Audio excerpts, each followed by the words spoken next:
Praise the Lord, purihin ang Panginoon. Good morning, Kuwait. Good morning, Philippines. Good morning, world. At sa lahat na naka-online na naaabot ng atin pong online service na ito, magandang umaga po sa inyong lahat. Isa na namang mapagpalang umaga na gagawing pagpapala na ibubuhos ng ating Diyos na buhay. Amen. So, palapakan nga muna natin ang Panginoon. Yan, praise the Lord.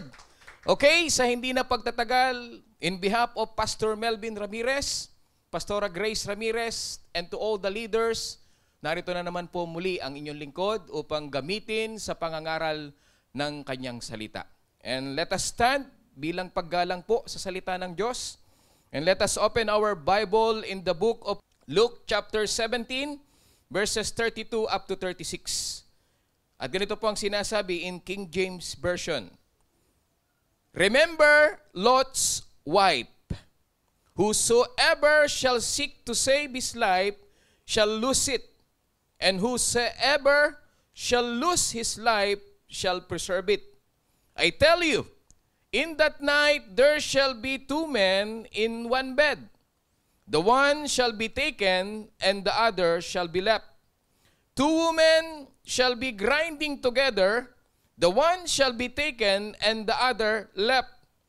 Two men shall be in the field. The one shall be taken, and the other left. Let us bow our head and let us pray to God. Dakilang Diyos na makapangyarihan sa lahat, Ama, pinupuri ka namin, sinasamba sa Espiritu at katotohanan. Ipinagpapasalamat namin ang napakagandang umagang ito na puno ng iyong biyaya at pagpapala sa aming kalusugan, sa aming lakas, sa aming hininga. Hinihiling po namin, O Diyos, sa umagang ito, nalikhaan mo kami ng isang pusong malinis, gawin mo kaming karapat-dapat na ang pusong ito'y pagtaniman ng iyong mga salita. At Lord, ako po'y lumalapit sa iyo at nagpapakababa. Hinihiling na gamitin mo ako bilang channel of blessing upang ipangaral na may karunungan, katapangan ng iyong mga salita. At hinihiling ko ang anointing na nanggagaling sa iyo, ang pagsama ng iyong Santong Espiritu at anumang gawa ng dyablo upang hadlangan, sirain o anumang pagbabanta niya ay aming sinasaway in the name of Jesus. Wala siyang karapatan sa lugar na ito, wala siyang karapatang sumira o gumambala sa gawain sa oras na ito, dakilang Diyos. At umaasa kami, Panginoon, tagumpay na po ang gawain ito sapagkat ito'y aming hinihiling na may pananampalataya sa tanging pangalan po ng aming Panginoong Yesus. And everybody says, Amen and Amen. Purihin ang Lord at isang mapagpalang umaga po sa inyong lahat. At alam kong handang-handa na po kayo. That's why our topic for today is entitled, A Woman to be Remembered.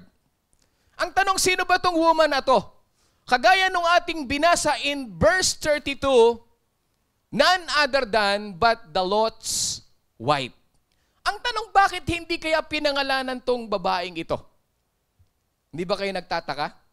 Kapag hindi pinapangalanan katulad ng mayaman, merong negative impression sa bagay na ito. Amen? Are you ready? Simulan na po natin. Maraming mga babala, mga kapatid, sa banal na kasulatan na napaka-importanting bigyan natin ng diin o lubos na atensyon upang tayo'y makapasok sa kaharian ng langit, mga kapatid. Amen? At ano yung mga importanteng bagay na yan? Kagaya po ng sinabi ng ating Panginoon, the Lord Jesus says to us, remember Lot's wife. Alalahanin daw po natin yung asawa ni Lot. Ang tanong, bakit dapat nating alalahanin ang asawa ni Lot? Una, ito ay isang napakaseryosong babala, mga kapatid. It is a solemn warning, mga kapatid, kapag iniisip natin ang taong pinangalanan ng ating Panginoong Yesus. Bihira yan magpangalan ng ating Panginoon. Hindi niya tayo inutusang alalahanin si Abraham, o si Isaac, o si Jacob, o si Sarah, o si Hannah, o si Ruth, o sino mang mga kilala na karakter sa Bible. No! He singles out one whose soul was lost forever. He cries to us to what? Remember Lot's wife. Sinasabi niya sa atin, alalahanin natin, seryoso ito. Kapag pinangalanan ng Panginoon, it is very serious warning, brothers and sisters. And second, ito ay isang napakaseryosong babala. Bakit? Kapag isinasaalang-alang natin ang paksang sinasabi ng Panginoong Hesus. Ano ba yung paksa na ito? Ang paksa po is, He is speaking of His own second coming to judge the world. To judge the world, brothers and sisters. Yung ikalawang pagbabalik niya, yan ang iniintay ng bawat mananampalataya. Walang iba kundi ang rapture. Ano pa yung paksa? He is describing the dreadful state of unreadiness. Yung karimari-marim na kahihinatnan ng hindi handa sa pagbabalik ng ating Panginoon, in which many will be found. Kaya napakaseryosong babala po ito, mga kapatid. At ang sabi diyan, pangatlo, the last days are on His mind. Nasa kaisipan po ng ating Panginoong Hesus when He says, remember Lot's wife. Ang isipan ng Panginoon ay nakatuon in the last days. Amen? Pangatlo, ito ay isang napakaseryosong babala. Bakit? Kapag iniisip natin na ang taong nagsalita, nito ay walang iba kundi ang ating Panginoong Hesus. It is very important kapag ang Lord na mismo ang nagsalita. Amen? At alam naman natin, kapag ang Lord ang nagsalita, kailangan kang makinig, kailangan mong unawain, kailangan mong bigyan ito ng pansin. At pangapat, ito ay isang napakaseryosong babala, mga kapatid. Why? Kapag iniisip natin ang mga taong unang pinagbilinan niya, ay walang iba kundi ang mga disciples niya, mga kapatid mismo, na malapit sa kanyang puso. Kaya napaka-importante nito. Biruin mo, ang Lord mismo yung nagbigay ng warning dun sa kanyang mga alagad.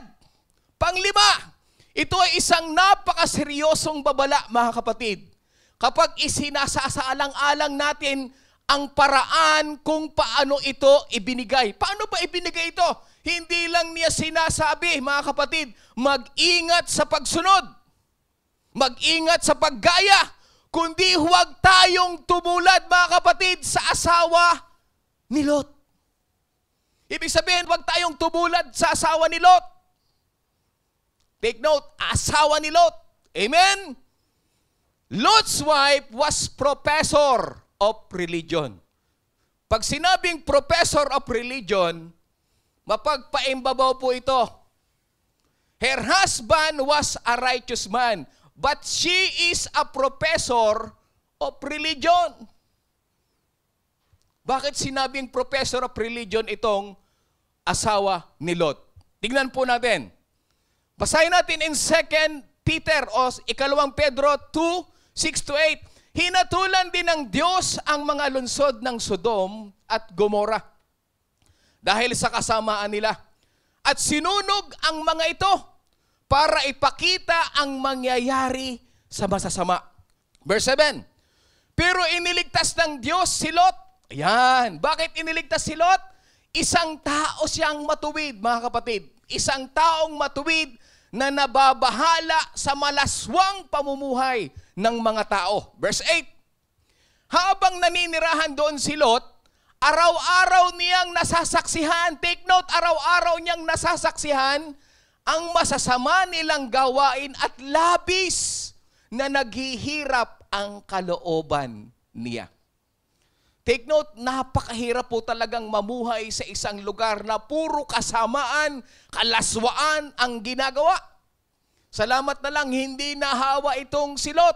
Pero yung asawa ni Lot, nahawa, nadali siya. She left Sodom with him on the day when Sodom was destroyed. Kasama siya. She looked back toward the city from behind her husband. Against God's express command, she was struck dead. Take note, struck dead at once and turned into a pillar of salt. Kilalang-kilala natin yan. Napakagandang istorya po nito. Kaya bakit ito binanggit ng ating Panginoong Hesus?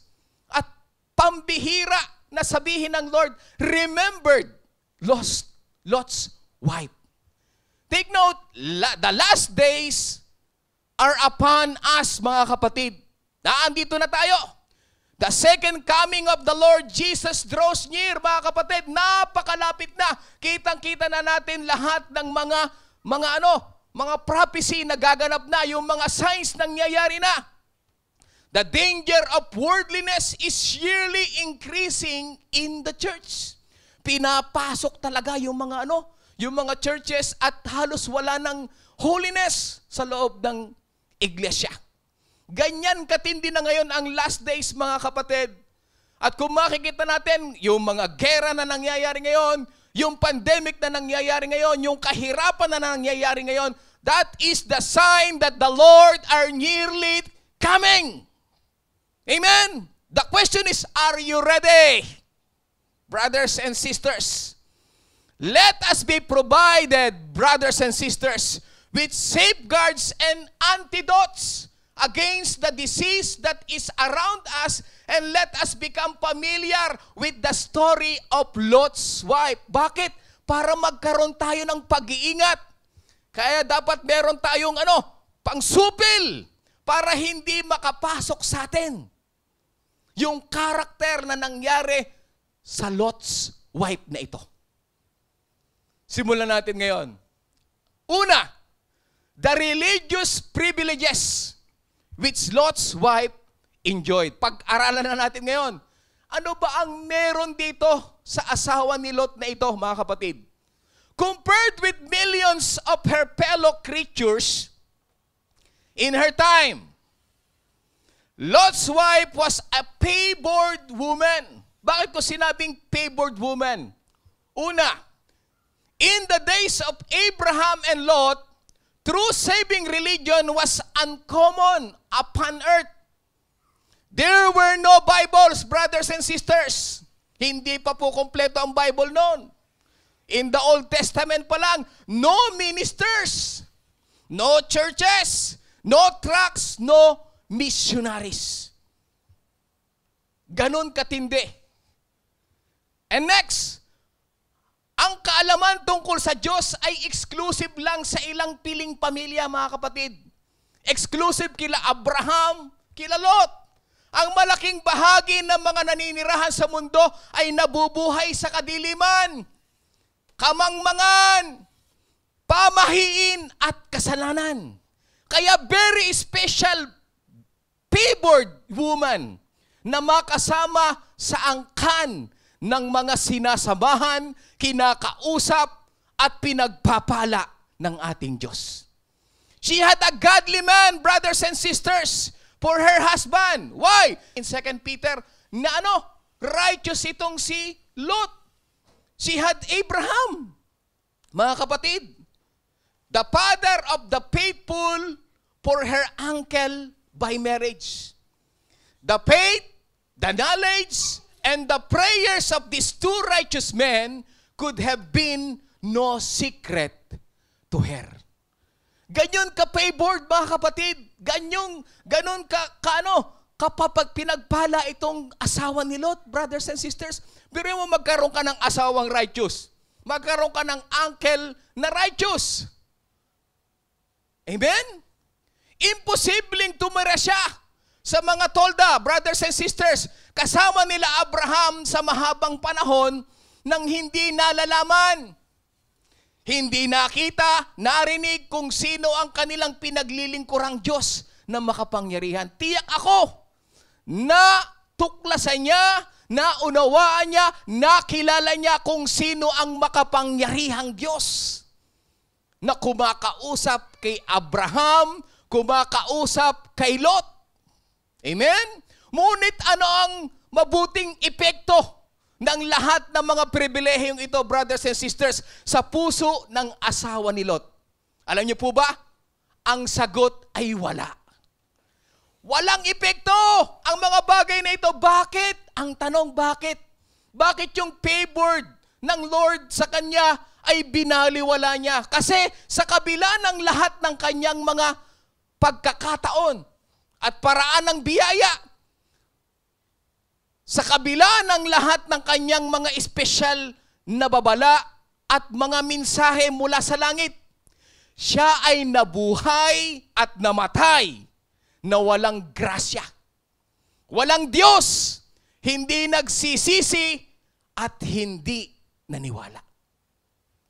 Ganyan na nangyari. Anong nangyari dito sa asawa ni Lot? Ang mga mata ng kanyang pangunawa ay hindi nabuksan.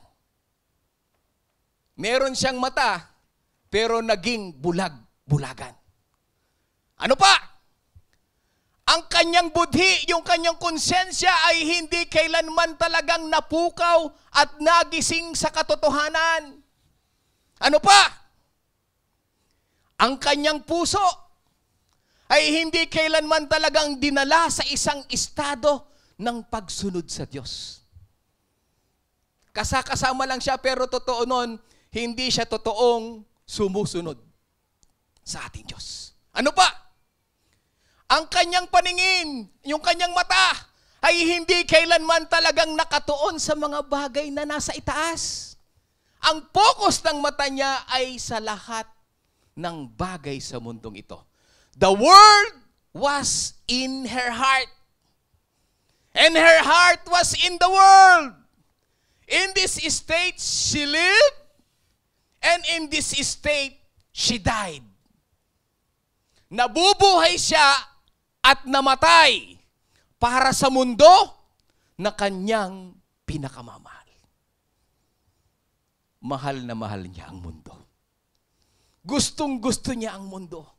Yung kayamanan ng mundong ito, nakatuon yung kanyang affection sa mundong ito. Ganon katindi ang nangyari po dito sa asawa ni Lot. Amen? Maliwanag po ba? Pangalawa,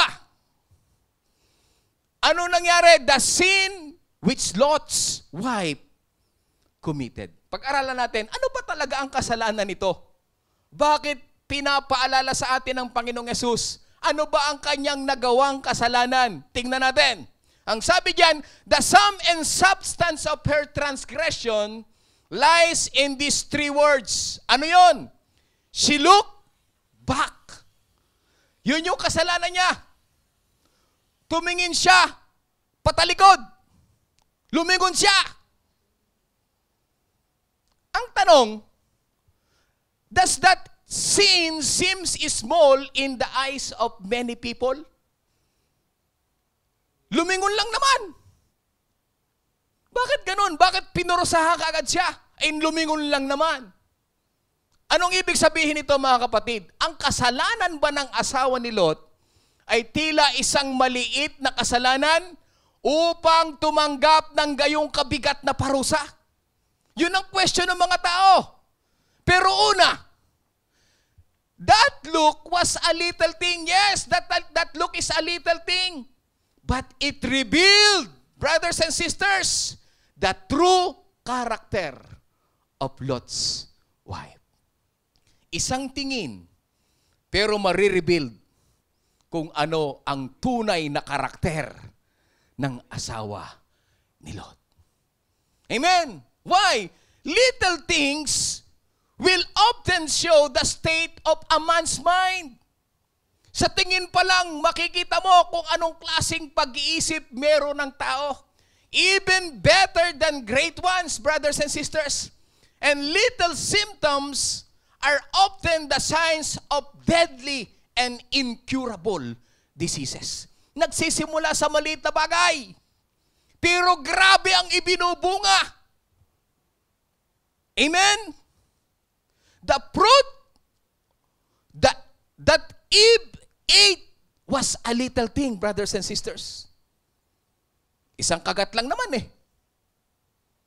But it proved that she had fallen from innocence and become a sinner. Isang tingin dun sa prutas at isang kagat sa prutas nagbigay ng pagbagsak at pasimulang kasalanan ng sangkatauhan. It means one look may show the rotten condition of a sinner's heart. Kaya tingnan mo yung katabi mo kung anong klaseng tingin ang itinitingin sa'yo. Baka katulad dito, anong sabi ng Mateo 5:28? Ngunit sinasabi ko sa inyo na ang tumingin lang ng sa isang babae ng may masamang pagnanasa ay nagkakasala na ng pangangalun niya sa kanyang isip. Isang tingin lang. Isang sulyap lang. Pero lumalabas ang tunay na nasa isipan ng tao. Amen? Second, that look was a little thing, but it told of disobedience in Lot's wife. Yeah, isang tingin lang. Pero ipinahayag doon ang ginawa niyang pagsuway sa commandment ng ating Panginoon. Bakit? The command of the angel was clear and unmistakable. Anong sabi niya? Look not behind you. Huwag kang titingin sa likod mo. Huwag kang hihinto. Basahin natin yung pinagmulan ng istoryang ito. Genesis chapter 19 verse 17. Nang nasa labas na sila ng lungsod, sinabi ng Panginoon, tumakbo kayo. Huwag kayong lilingon. Ayun na, huwag kayong lilingon. O hihinto sa kahit saan dito sa kapatagan. Tumakbo kayo papunta sa bundok para hindi kayo mamatay. Amen? Simple lang ang sinabi niya, huwag kang lilingon, huwag kang hihinto, tumakbo kayo patuloy papuntang bundok. Pero anong ginawa niya? Lumingon siya at naging haliging asin. So it is very simple look, pero ipinakita yung puso niya sa kanyang pagsuway. Anong sabi ni Samuel kay Haring Saul nung panahon na sumuway siya sa utos ni Samuel? Tingnan natin. Unang Samuel 15 verse 22 to 23. Pero sumagot si Samuel, mas nalulugod ba ang Panginoon sa mga handog ninyo kaysa sa pagsunod sa Kanya? Ang pagsunod sa Panginoon ay mas mabuti kaysa sa mga handog. Ang pakikinig sa Kanya ay mas mabuti kaysa sa paghahandog ng mga taba ng tupa. Amen? So napakahalaga. Yung pagtingin niya, mga kapatid, nagpapahayag ng pagsuway sa utos ng ating Panginoon. Verse 23, anong sabi diyan? Ang pagsuway sa Panginoon ay kasinsama ng pangkukulam at ang katigasan ng ulo'y kasinsama ng pagsamba sa mga Diyos-Diyosan. Dahil sa pagsuway mo sa salita ng Panginoon, inayawan ka rin niya bilang hari. Kita nyo? Sa simpleng pagsuway, nagdulot ng napakatinding kaparusahan ng ating Panginoon. Just a look. Isang sulyap mo lang. Amen? Huwag sabing susulyap sumulyap. Ayan na. Pangatlo, that look was a little thing, yes, but it told of proud unbelief. Ayun. In Lot's wife. Yung talagang hindi nagpapahayag talaga na naniniwala siya. Bakit? Tila nag-aalinlangan siya kung talagang wawasakin ng Diyos ang Sodoma. Tila hindi siya naniniwalang may anumang panganib o anumang pangangailangan para sa mabilisang pagtakas. Ayaw niyang maniwala doon. Kasi nga, ang puso niya nakatuon sa Sodom and Gomorrah. Take note, the moment, brothers and sisters, a man begins to think he knows better than God, and that God does not mean anything when He threatens, his soul is in great danger. Kapag nagsimula ka na mas mabuti ang mas gustong gawin mo kaysa sa iniuutos ng Panginoon, at para bang sa iyo, walang malaking bagay yung iniuutos sa iyo ng Panginoon, yung babala ng Panginoon, yaan ang pinakamatinding kasasapitan na kaparusahan ng isang susuway. Yung hindi maniniwala. Kapag hindi natin maunawaan ang dahilan ng utos ng Diyos, brothers and sisters, anong dapat natin gawin? Ang tungkulin natin ay manahimik at maniwala. Hindi siya nanahimik at naniwala. Pinakinggan niya at hindi siya naniwala. Simple thing. Simple look. Pang-apat, that look was a little thing, but it told of secret love of the world. Isang sulyap lang pero nagpahayag ng sikretong pagmamahal niya sa mundo. In Lot's wife. Isang sulyap lang. Amen? Bakit? Her heart, brothers and sisters, was in Sodom, though her body was outside Sodom. Kasi kasama na siyang umalis eh. She had left her affections behind when she fled from her home, brothers and sisters. Naandun na siya, nasa labas na siya ng Sodom and Gomorrah. Pero yung puso niya, yung buong pagkatao niya, ay naandun pa rin sa Sodom and Gomorrah.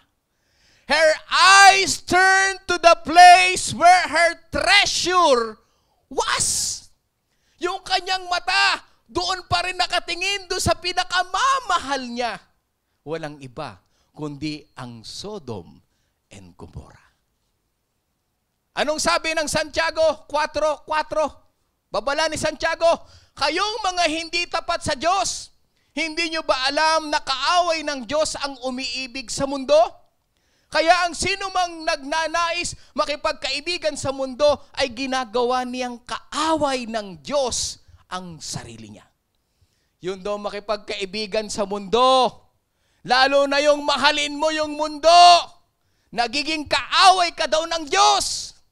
Kaya yun ang kinasapitan ng asawa ni Lot. Ano pang sabi? Unang Juan 2:15, ang sabi diyan, huwag ninyong ibigin ang mundo o ang mga makabundong bagay. Ang umiibig sa mga ito ay hindi umiibig sa Ama. Isang sulyap lang nagpapahayag ng sikretong pagmamahal niya sa mundo. So yun ang kinasapitan, mga kapatid, ng asawa ni Lot. Amen? Pangatlo, the judgment which God inflicted upon her. Ano ba yung judgment na ginawa sa kanya ng ating Panginoon? The scriptures, brothers and sisters, describes the end of Lot's wife in few and simple words. It is written that she looked back and became a pillar of salt. Ganun kasimple. She looked back and became a pillar of salt. Hanggang ngayon, mga kapatid, matatagpuan nyo pa, naandun pa rin yung pillar of salt bilang palatandaan ng pagsuway ng asawa ni Lot. The same Almighty God, brothers and sisters, hand which first gave her life, took that life away in the twinkling of an eye. From living flesh and blood, she was turned into a pillar of salt. Ganong katinding magparusa ang Panginoon. In the twinkling of an eye, naging haliging asin kaagad. But take note, but it is good for us all to mark these things. It is good to be reminded that God can punish sharply those who sin willfully, and the great privileges misused bring down great wrath on the soul. Amen? Dito pinapakita talaga yung parusa na napakatindi ng ating Panginoon. Why? Kasi sinadya niya yung kasalanan. At yung kanyang privilege ay kanyang minali ng paggamit. Kung makikita natin, may mga istorya sa Bible talaga, mga brothers and sisters, na nagpapahayag kung paano pinarusahan ng Diyos ng mabilisan dahil sa kanilang pagsuway. Una, si Pharaoh. Kilala niyo si Parao? Pharaoh saw all the miracles which Moses worked. Lahat ng miracles, lahat ng salot ipinakita sa kanya, pero hindi pa rin siya naniwala sa Diyos ni Moses. Sino pa? Si Korah, si Datan, at si Abiram had heard God is speaking from Mount Sinai. Sino? Si Moses. Nakita nila yung kapangyarihan ng Diyos kung paano nakipag-usap, pero sila pa rin ay tinuligsa pa rin nila si Moses. Kaya ano nangyari? Kinain sila ng buhay ng lupa. Bumuka yung lupa, kinain sila. Ganong katindi ang Lord. Sino pa? King Saul lived in the full light of Samuel's ministry. Alam niya na kapag sumunod siya sa utos ni Samuel, mapapabuti siya. Pero anong ginawa niya? Sumuway pa rin siya. Kaya ano nangyari? Umalis yung Santong Espiritu sa kanya. At hanggang sa kamatayan, hindi niya natagpuan ang tunay na daan pabalik para sa Panginoon. Sino pa? Si Absalom. Si Absalom enjoyed the privilege of being one of David's children. Kung tutuusin, anak ka ng hari at hindi lang basta hari, apple of the eye ng Panginoon. Ganong katindi yung privilege, pero anong ginawa niya? Gusto niyang patayin pati tatay niya. Kaya ano nangyari? Sumabit yung mahabang buhok niya. At ano nangyari? Namatay siya. Ganong katindi ang Panginoon kapag talagang sumusuway sa mga lingkod ng Diyos. Amen? Sino pa? Merong sa New Testament. Si Ananias at saka si Sapphira, yung mag-asawa, joined the church in the days when the apostles were working miracles. Nakisama doon sa mga nagbebenta ng mga ari-arian para ibigay sa paanan ng apostol. Anong ginawa nito? Nagsinungaling sa Espiritu Santo. Kaya nung dumating kay Pedro, ano nangyari? Bigla na lang bumuhal at namatay. Sharply. Ganong katindi ang kapangyarihan ng Diyos sa mga sumusuway sa Kanya. Sino pa? Si Judas Iscariot. Kilala niyo ba yan? Ang halik ni Judas? Judas Iscariot was a chosen companion of our Lord Jesus Christ Himself. Pero nung ginawa, ibinenta ang Panginoon sa 30 piraso ng pilak. Lahat sila may favored sa harapan ng Diyos.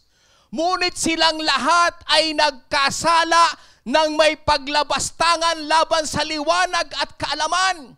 At silang lahat, brothers and sisters, ay biglang nilipol ng walang lunas.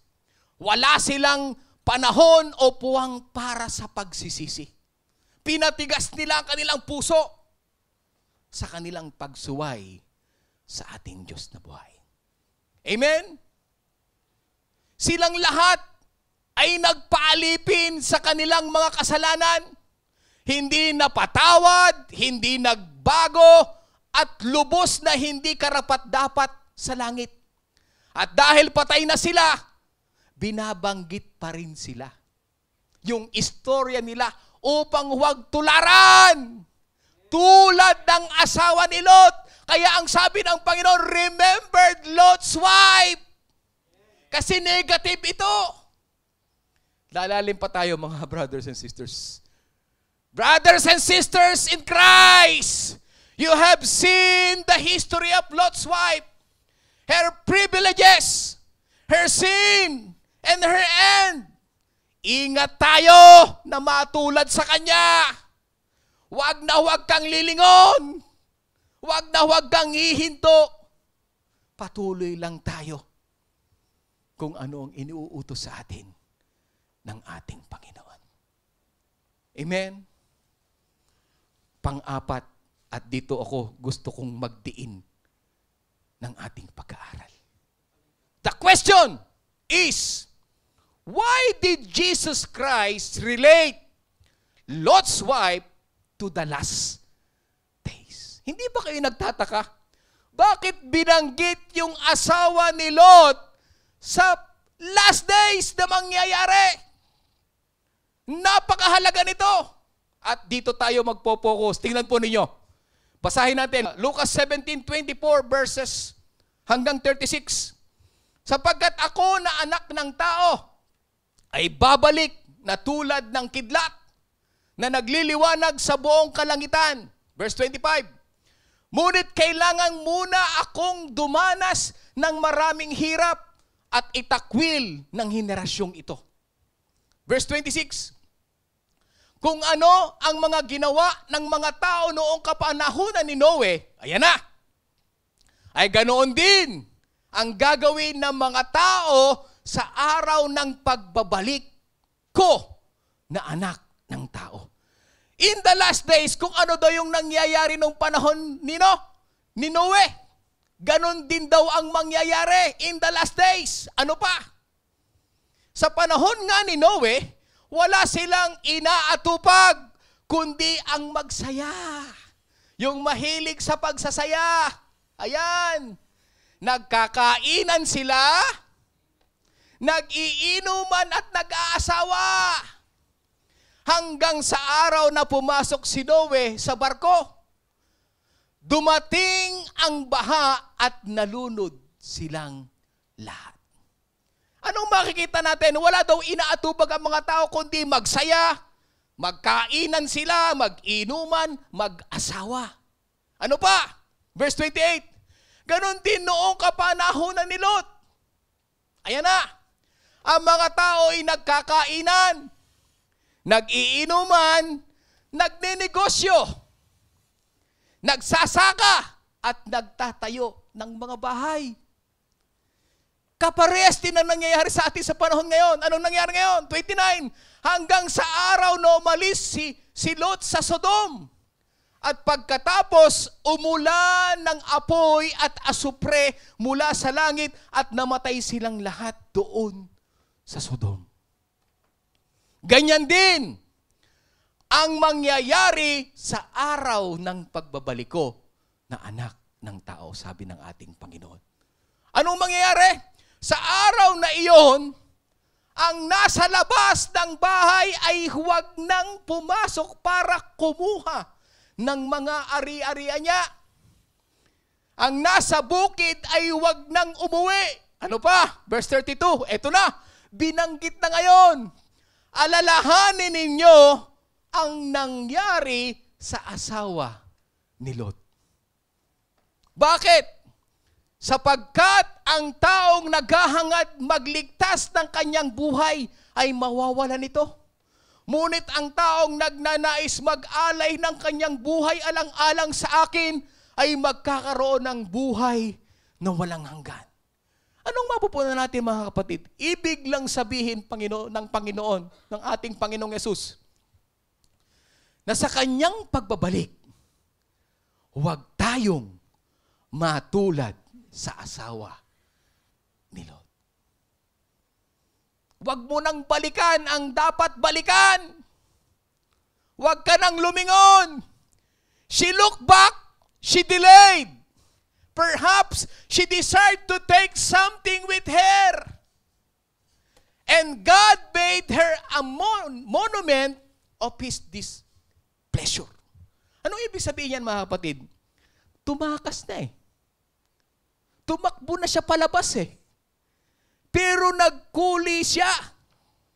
Kasi nga, yung affection, yung kanyang hangarin ay nakatuon pa rin dun sa mga kayamanan ng Sodom and Gomorrah. Kaya ang gusto ng ating Panginoon kapag umalis na tayo, papunta doon sa pupuntahan natin, wala nang balikan. Huwag ka nang babalik pa sa iyong pinuntahan, sa iyong pinanggalingan. Kinakailangan daw pagpunta mo doon, wala nang lingunan. Wala nang atrasan. Kinakailangang manatili na doon at kinakailangang antayin mo na ang pagbabalik ng ating Panginoon. Verse 34. Sinasabi ko sa inyo, sa gabing iyon, kapag may dalawang natutulog na magkatabi, maaaring kukunin ang isa at iiwan ang isa. Anong ibig sabihin yan? Verse 35. Sa dalawang babaeng magkasamang naggigiling, kukunin ng isa at iiwan ang isa. Medyo malungkot na balita ito. Verse 36. At kapag may dalawang lalaki nagtatrabaho sa bukid, maaaring kukunin ng isa at iiwan ang isa. Anong ibig sabihin yan?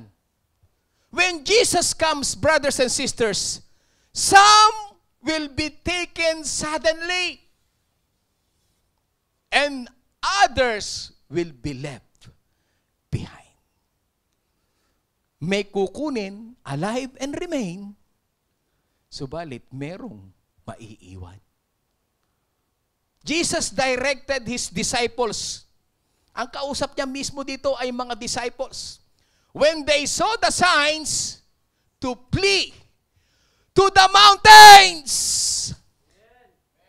To the mountains. Ang sabi nung iba, doon lang naman sa Judea ang sinasabi, doon lang sa Israel. Bakit sinabing mountains? Ibig ba sabihin, babalik lang ang Lord sa Jerusalem o sa Israel? Hindi ba sa pangbuong mundo ang pagbabalik ng Panginoon? No! Sinabi ng Panginoon, if you see the signs, you need to flee to the mountains. Anong sabi ng Mateo 24 verse 15 to 18? Ito na. Therefore, when you see the abomination of desolation, ayan na, spoken of by Daniel the prophet, standing in the holy place, whoever reads, let him understand. Then let those who are in Judea flee to the mountains. Ayun na, pag nakita daw yung sign, pag nakita daw yung abomination of desolation. Ang tanong, ano ba yung abomination and of desolation na binabanggit ni Prophet Daniel?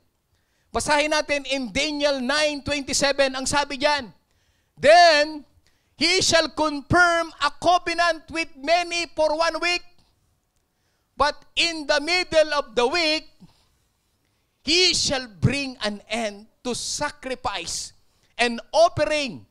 And on the wing of abominations, sayo na, binanggit na, on the wing of abominations shall be one who makes desolate, even until the consummation, which is determined, is poured out on the desolate. Tagalogin natin, para mas malinaw. Ang haring iyon ay gagawa ng matibay na kasunduan sa napakaraming tao sa loob ng 7 taon. Ito na yung sinasabi natin, 7 years tribulation. Pero pagkatapos ng 3 taon at kalahati, ayun na, 3.5 years, patitigilin niya ang mga paghahandog at ilalagay niya ang kasuklam-suklam na bagay na magiging dahilan ng pagpapabaya sa templo. Mananatili ito roon hanggang sa dumating ang katapusan ng hari na itinakda ng Diyos. The question na ito po, ang tanong, ano ang nauna? Abomination of desolation is spoken of by Daniel the prophet o ang rapture? Kasi ang paniniwala ng iba, ngayon anytime magra-rapture na. Samantalang ang liwaliwanag ng sinabi ng Mateo 24, kailangan daw munang may unang maganap. Kailangan mo unang maganap, ano yun? Yung abomination of desolation is spoken of by Daniel the prophet. Yun yung sinasabi ng Daniel 9:27. Kapag nakita daw yun, at nakita na natin yung abomination, ano bang abomination ito? Ay uupo siya doon sa templo. Magpapasamba siya. At magpapakunwari siya yung Messiah. Kapag nakita daw natin yan, ituloy natin ang basa. In Mateo 24:17 to 22. Ito ang dapat nating gawin. ang nasa labas ng bahay ay huwag nang pumasok para kumuha ng anumang gamit. Ang nasa bukid ay huwag nang umuwi para kumuha ng damit. Ano pa? Kawawa ang mga buntis. Naku, delikado ito. Yung mga buntis daw. At ang mga nagpapasuso sa mga araw na iyon dahil mahihirapan silang tumakas. Sino dito ang mga ay kapag sa panahon ngayon at ikaw ay buntis at nagpapasuso, mahihirapan daw to flee to the mountain. Pero sabi dito, kailangan mo nang mag-flee.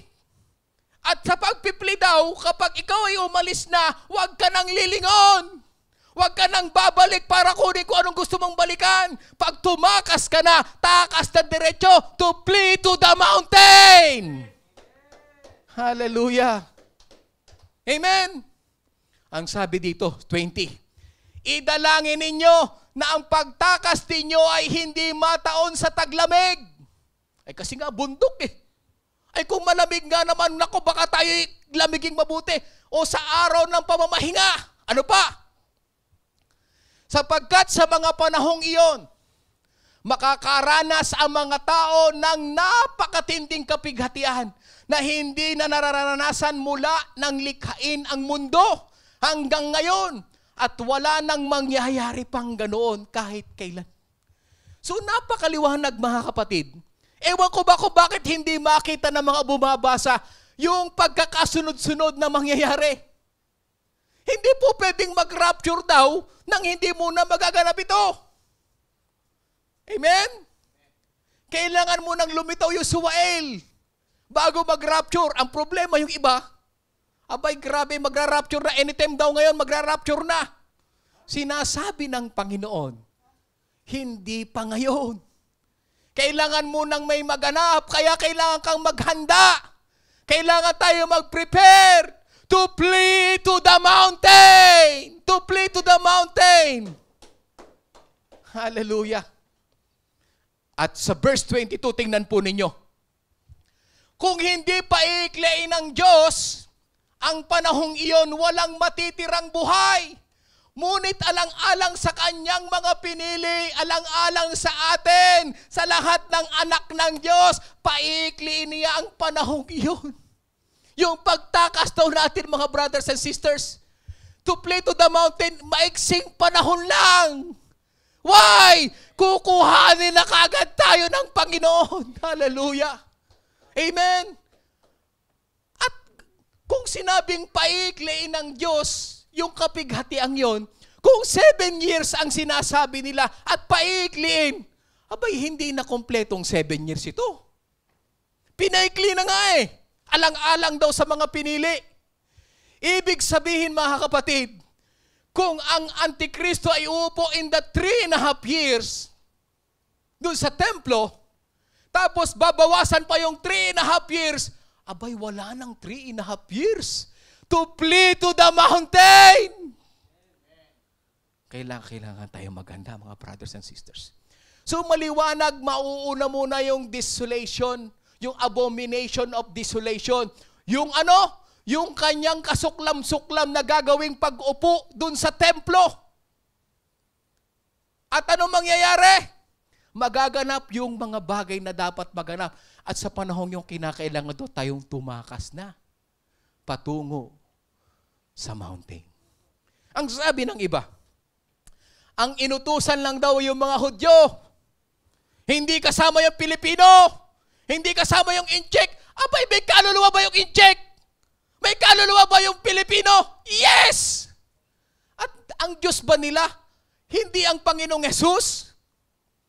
Lahat tayo nag-iintay sa pagbabalik na binabanggit ng Panginoon. Kaya lang mangyayari daw yon pagkatapos ng abomination and desolation.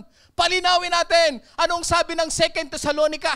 2 Thessalonica 2:1 hanggang 3. Tungkol naman sa pagbabalik ng ating Panginoong Jesucristo. Ano ito? Rapture! Amen? Pag hindi ito rapture, ay mali ka ng pangunawa. Ang liwanag ko, tungkol naman sa pagbabalik ng ating Panginoong Hesukristo at sa pagtitipon natin sa Kanya. Rapture! Hinihiling namin mga kapatid, anong hinihiling ni Apostol Pablo? Tingnan ninyo, na huwag kayong mag-alala o mabahala dahil sa mga taong nagsasabing bumalik na ang Panginoon. Pag may nagsabi daw na nag-rapture na hindi pa lumalabas yung Antikristo, huwag mong paniwalaan, hindi totoong rapture yon. Amen? Kasi ang sabi dito, na huwag kayong mag-alala o mabahala dahil sa mga taong nagsasabing bumalik na ang Panginoon. Huwag kayong maniwala. Kahit sabihin pa nilang sinabi ito ng Espiritu sa kanila, nabalitaan o nabasa man sa isang sulat na galing daw sa amin, huwag daw paniwalaan. Verse 3, huwag kayong magpapadaya sa kanila. Huwag daw magpapadaya. Sa anumang paraan, sapagkat hindi darating. Ayun na, ang liwanag, tinan niyo po. Sapagkat hindi darating ang araw ng pagbabalik ng Panginoon. Ang rapture, hanggat hindi pa nagsisimula ang huling paghihimagsik ng mga tao sa Diyos, at hindi pa dumarating ang masamang tao. Hindi daw magaganap ang rapture kapag hindi pa dumarating ang masamang tao na itinalaga sa walang hanggang kaparusahan. Englishin natin para mas malinaw. Let no one deceive you by any means. For that day, what is that day? The rapture day will not come unless the pulling away comes first. Ang unang mangyayari, maraming mag-a-apostasy, maraming tatalikod, maraming mapupukaw sa mundo, and the man of sin is revealed, the Antichrist, the son perdition. Ang liwanag mga kapatid. Mauuna ang abomination of desolation bago mag-rapture. Kaya kung tinuruan kayo na ngayon magra-rapture na kahit wala pang Antikristo, huwag daw nating paniwalaan. Dinadaya tayo. Ang kailangan natin maging handa tayo dito. Ang sabi nila, teka muna, Brother Dennis, bakit yung paghahandaan yung Antikristo? Ang dapat yung paghahandaan yung pagbabalik ng Panginoon. Eh sinabi nga ng Panginoon bago siya bumalik, kailangan lumitaw muna ito. Sino paniniwalaan mo? Ang Panginoong Hesus mismo nagsabi. In Matthew 24 verse 15 to 16, kapag nakita mo yung abomination of desolation na binanggit ni Daniel, flee to the mountains. Mountains. Hindi lang sa Jerusalem. Kahit sa Pilipinas, may mountains. Ang sabi ng iba, ay paano yung walang mountains? Ay problema na ng Diyos yun. Ang mahalaga, sumunod tayo sa utos. Amen? Now, ang magaganap una, pulling away comes first means many will be like Lot's wife before the rapture. Kaya sinasabi ng Panginoon, remember Lot's wife. Bakit? Kasi maraming tatalikod, mga kapatid. Maraming mapupukaw sa bundong ito. Maraming lilingon at hihinto sa pananampalataya. Kaya sinabi ng Panginoon, remember Lot's wife. Alalahanin mo ang sinapit ng asawa ni Lot. Huwag mo siyang gagayahin. Meaning, the word Jesus used for remember means to pay heed to. Bigyang pansin nating mabuti yung kanyang sinasabi na huwag tayong gagaya sa asawa ni Lot, to learn a lesson from the sin of Lot's wife. Kinakailangan nating tandaan, mga kapatid, yung sinabi ng Panginoon, unawain natin.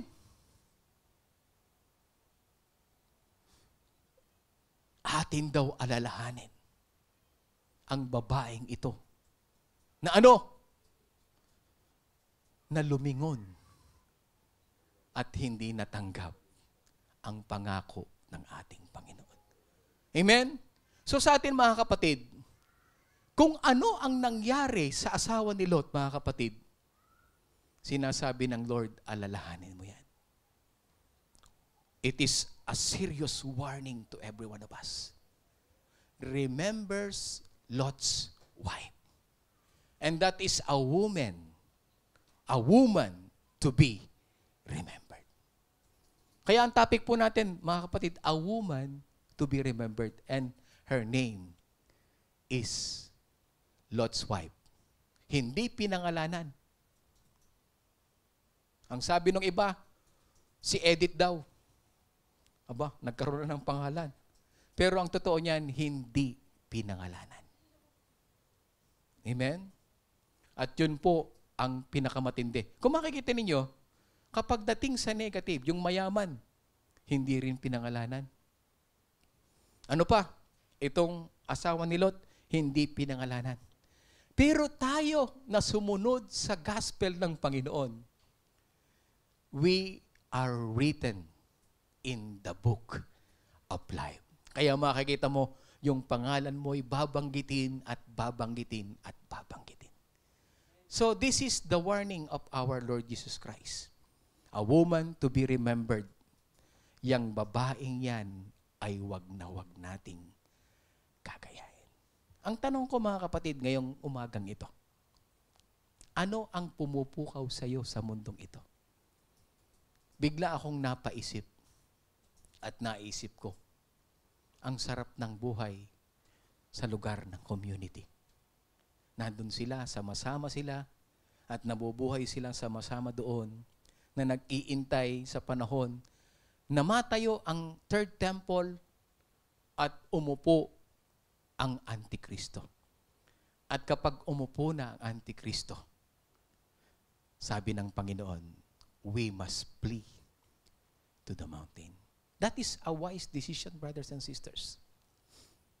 Go to the community and wait to go to the refuge, which is to flee to the mountain. Alam nyo, ang mensaheng ito na ibinigay sa atin ng ating Panginoon ngayong umagang ito ay nagpapahayag that you are in the right path. Tama po mga kapatid, ang ating pinaniniwalaan. Ang lahat na nagaganap ngayon, ang lahat ng sign na nangyayari ngayon, it is the sign that the Lord is nearly to come. The war that happened now, diyan sa nangyayari sa Ukraine, kapag ito po ay nagsama-sama mga kapatid, hindi ko po kayo tinatakot. Pero kapag sumama ito sa NATO, at itong Russia, itong China at Iran ay magsama-sama, it will proclaim the Third World War. And that is one of the sign ng paglabas ng Antikristo. Why? Siya yung magdadala ng peace agreement sa bagay nito. So mga kapatid, I want you to inform, malapit na po ito. Kaya ang babala ng Panginoon, a woman to be remembered, wag nating gayahin ang asawa ni Lot. Amen? Tayo pong lahat ay yumuko, tayo manalangin sa ating Diyos na buhay. Hallelujah. Kapatid, anuman ang pumupukaw sa iyo sa mundong ito, anuman ang meron ka na hindi mo mapakawalan, anuman ang pumipigil sa iyo upang hindi mo ganapin ang kalooban ng ating Panginoon, sinasabi sa iyo ng Lord, huwag kang gumaya sa asawa ni Lot. Huwag kang lilingon. Huwag kang babalik sa dati mong buhay. Huwag kang hihinto sa iyong pananampalataya. Magpatuloy kang tumakbo at ang pagtakbo mo ay umabot nawa patungong bundok. At ang bundok na ito is the sign that That is the sign that the Lord will rapture if you obey the commandment of our Lord. Maraming mga mananampalataya ang naguguluhan sa bagay na ito. Pero Lord, sa oras pong ito, kami naninikluhod sa iyo. Dumadalangin, Panginoon, na buksan mo ang kaisipan ng bawat isa sa amin. Ang aming puso, Panginoon, ay buksan mo sa iyo mga salita at makita namin. Sinabi mo, Panginoon, sa unang Tesalonica, Kapitulo 5, na ang mga bagay na ito'y hindi nalingid sa amin sapagkat kami mga anak ng liwanag, Panginoon. At ipinahayag mo sa amin ito. Ito'y natatago lang sa mga anak ng kadiliman. Kaya Panginoon, sa bagay na ito, pukawin mo ang aming mga puso. Pukawin mo po ang aming mga kaluluwa, Panginoon, na dapat kaming tumugon sa pagkakatawag mo sa amin, Panginoon. Lord, the sign is already here, Lord. Give us the Lord the will to obey your word, to obey, Lord, your commandment. Kaming lahat na narito sa Kuwait, Panginoon, hinihiling namin, Lord, give us a chance, Lord, to flee to the mountain, Lord. Bigyan mo kami ng panahon na kami, Lord, ay makauwi at kami makasama, Panginoon, sa pinaplano ng iglesyang ito. Sa muling pagbabalik mo, makapaghanda kami. That is a wise decision na ibinigay mo, Panginoon, mensahe sa iyong iglesia, Panginoon. Kaya Lord, samahan mo po ang iyong iglesia sa pangunguna po ni Pastor Melvin, Panginoon, at ng bawat leaders, Panginoon. Hayaan mo, dakilang Diyos, na maranasan namin, Lord, na makita namin ang liwanag ng iyong mga salita, ang kalinawan, Panginoon, upang huwag kaming mapahamak na kagaya ng sinapit ng asawa ni Lot. Lord, ayaw naming lingunin ang dapat naming lingunin. Ayaw naming huminto sapagkat alam namin kapahamakan ang nag-iintay sa amin kung gagawin namin ito. Hinihiling namin, Panginoon, give us the courage. Give us your Holy Spirit, Lord, to guide us, O God. Give us the power of boldness to share the truth that you will come, Lord. But Lord, darating muna, Panginoon, ang matinding kapahamakan, ang mga bagay na magaganap sa mundong ito. Kaya pala binibigyan mo kami ng mensahe, Panginoon, upang kami maging ligtas, maging alive, and remain sa iyong pagbabalik. Aming Panginoong Yesus.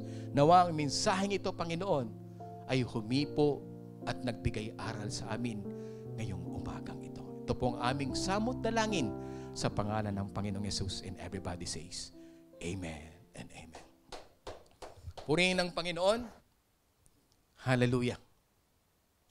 So, mga kapatid, para hindi po tayo mapahamak na kagaya po ng asawa ni Lot, sa mga hindi pa po tumatanggap, sa hindi pa po nag-o-obey sa gospel ng ating Panginoon, there is no way for salvation but only one way, and that is the gospel of Christ. At ito po ay mababasa natin in 1 Corinthians chapter 15 verse 1 to 4. Ano yun? Ang full gospel is the death of Christ, the burial of Christ, and the resurrection of Christ. Yan daw yung tinanggap ni Apostol Pablo, tinatayuan ni Apostol Pablo, ipinapangaral ni Apostol Pablo, at nagligtas kay Apostol Pablo at sa lahat ng maniniwala. Saan? Sa pagkamatay, pagkalibing, at pagkabuhay na magmuli ng ating Panginoong Yesus. Ibig bang sabihin ito, Brother Dennis, kapag pinaniwalaan ko ito, nanampalataya ako sa pagkamatay, pagkalibing, at pagkabuhay na magmuli ng Panginoon, ligtas na ako? Hindi po, mga kapatid. Ang pananampalataya ay isang kasangkapan, mga kapatid, upang ikaw ay sumunod sa utos ng ating Panginoon. Ngayon, paano ako maliligtas? Paano ako mag-obey?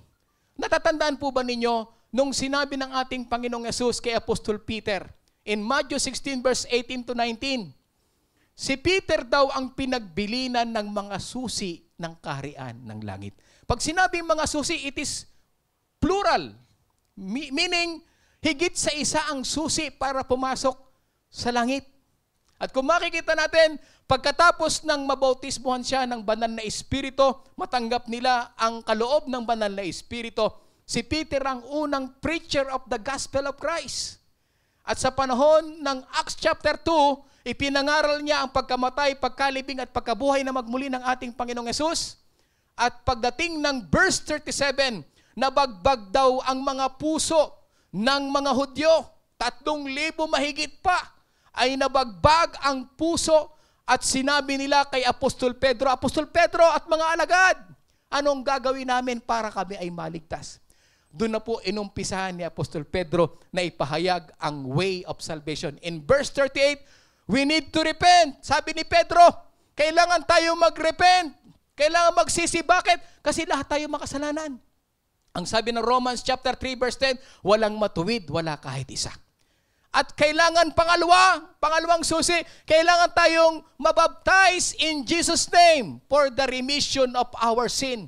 Be baptized in the name of Jesus Christ for the remission of sin. Ibig sabihin yung pagsisisi, yun yung kasalanan natin ang pinagsisisihan natin. Pero yung minana nating kasalanan, hindi kaya ito ng pagsisisi lang. Ang dugo lang ni Kristo ang posibleng maglinis at magtanggal nito. Kaya kinakailangan kang bautismuhan sa tubig na ang tubig na yon ay sumisimbolo sa dugo ng ating Panginoong Hesus. Ang sabi ng Hebrews 9:22, without the shedding of the blood, there is no remission of sin. So ang bautismo ay isang simbol kung paanong ililibing mo ang iyong dating pagkatao at yung iyong minanang kasalanan nagmula kay Eva at kay Adan. At pagkatapos mong ilubog sa tubig, pag-ahon mo sa tubig, you will receive the gift of the Holy Spirit, which is the new life, new heart, new spirit, new relationship sa ating Panginoon. At sigurado yon, makakalakad ka na ng matuwid sa harapan ng ating Panginoon. So, ganapin po natin ito na kinakailangan. Anong ibig sabihin nun? Pagkamatay ni Kristo, kailangan nating patayin ang ating kasalanan sa pamamagitan ng pagsisisi. Nalibing si Kristo, kailangan tayong malibing din sa pamamagitan ng bautismo sa tubig sa pangalan ng Panginoong Hesus. Nabuhay na magmuli ang ating Panginoong Hesus sa ikatlong araw, tayo naman ay mabubuhay sa isang panibagong buhay na may kabanalang lalakad sa ating Panginoon. Kaya sa lahat ng hindi pa tumatanggap, hindi pa nag-o-obey sa gospel ng Panginoon, pwede po bang tumayo kayo, itaas niyo yung inyong kamay. O kung ikaw ay sa isang lugar na ikaw ay nasa sasakyan o saan mang lugar, ipikit mo ang iyong mata. O kung hindi ka makakapikit, sumunod ka sa aking pananalangin. Kung ikaw man ay nagdadrive, sumunod ka lang po sa pananalangin ito na may taos puso at sigurado yun, papakinggan ka ng ating Panginoon. Sabihin mo sa Panginoon, Panginoong Hesus, sa oras pong ito, naunawaan ko ang iyong dakilang pag-ibig na ikaw mismo ang inamatay sa krus ng Kalbaryo. Ikaw ay nalibing at ikaw ay nabuhay na magmuli upang ibigay sa amin ang kaligtasan. Salamat po, Panginoon, at sa oras na ito, naunawaan ko rin na ako'y isang makasalanan at ang kabayaran ng kasalanan ay kamatayan patungong impyerno. Kaya Lord, pinagsisisihan ko po ang aking kasalanang nagawa simula pagkabata hanggang sa oras na ito. At hinihiling po, Panginoon, na patawarin mo po ako, binubuksan ko po ang aking puso, pinatutuloy po kita bilang aking Panginoon, Hari at Manunubos. Hayaan mo, Panginoon, simula sa araw na ito, isulat mo po ang aking pangalan sa aklat ng buhay upang kung ako'y umuwi diyan sa langit na bayan, ako'y kabilang sa iyo pong mga anak.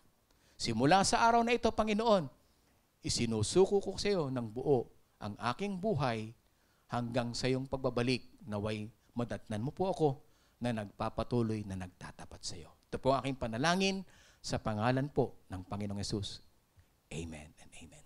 Purihin ang Panginoon, hindi po matatapos yan sa paghingi ng tawad sa ating Panginoon. Repentance, kinakailangan po kayo mag-undergo sa baptism. Kaya yung hindi pa po nababaptize, in Jesus' name, andyan po, nakasulat po sa screen, ang po pwede nyo pong kontakin para po kayo ay mag-undergo sa pangalawang susi, ang bautismo sa pangalan ng Panginoong Hesus. At ang kasunod nun, pag-ahon mo, ay you will receive the gift of the Holy Spirit. Purihin ang Panginoon, mga kapatid, at napakalaking pagpapala na ating pong matanggap muli ang pagpapala ng ating Diyos na buhay. So ibalik natin sa Lord ang papuri. Tayong lahat ay tumayo Palapakan natin ang Panginoon. Hallelujah! Palapakan natin ang Diyos na buhay sa kanyang kabutihan. At sa oras na ito, ibalik natin ang lahat ng papuri, pasasalamat sa ating Diyos na buhay. Dakilang Diyos na makapangyarihan sa lahat, Ama, nagpapasalamat po kami sa araw na ito. Tagumpay ang iyong gawain, nakaganap kami sa iyong utos na wag naming pagbayaan ang pagkakatipon. Salamat po sa iyong mga salita, nawa ay naunawaan po ng bawat isa sa amin ang kahalagahan, Panginoon, na maging warning sa amin ang nangyari at kinasapitan ng asawa ni Lot. Nawa, Panginoon, kami na nag-iintay sa iyong pagbabalik, maunawaan namin na dapat kaming maging manatiling banal, manatiling sumusunod sa iyong mga salita, manatili, Panginoon, na gumaganap sa iyong ministeryo hanggang sa iyong muling pagbabalik. At dalayan ko po, Panginoon, sa oras na ito, pagpalain mo po ang iyong iglesia, ang JC Masi Church, Panginoon, sa pangunguna ng aming pastor, si Pastor Melvin. At hayaan mo, dakilang Diyos, ang bawat leaders at ang bawat workers at ang bawat members, Lord, na naniwala sa iyong pangako at sa iyong mga salita. Lahat kami ay makapli. Lahat kami, Panginoon, ay maging alive and remain kasama ng aming buong pamilya, Panginoon, sa iyong pagbabalik. Lord, ingatan mo ang iyo pong mga anak. Sa nagaganap na mga sinyalis na ito, sa mga sign na ito, Lord, naway magising kami sa katotohanan na nalalapit na ang iyo pong pagbabalik. Pagpalain mo ang bawat isa sa amin, 10 ng aming pamilya, at muli sa mga gawain, tulungan mo kaming makadalo at makaganap sa iyo pong kalooban. Lord, ibinabalik namin sa iyo ang lahat ng papuri, pasasalamat at pagsamba. Ito pong aming samot dalangin sa pangalan ng Panginoong Hesus, and everybody says, Amen and Amen. Pagpalain tayong lahat ng Panginoon, and see you sa susunod na mga gawain, at tayo po yung humayo, may kapayapaan, at ang pag-ibig ng Diyos ay ating maging baon-baon hanggang sa pagbabalik ng ating Panginoon. God bless you all.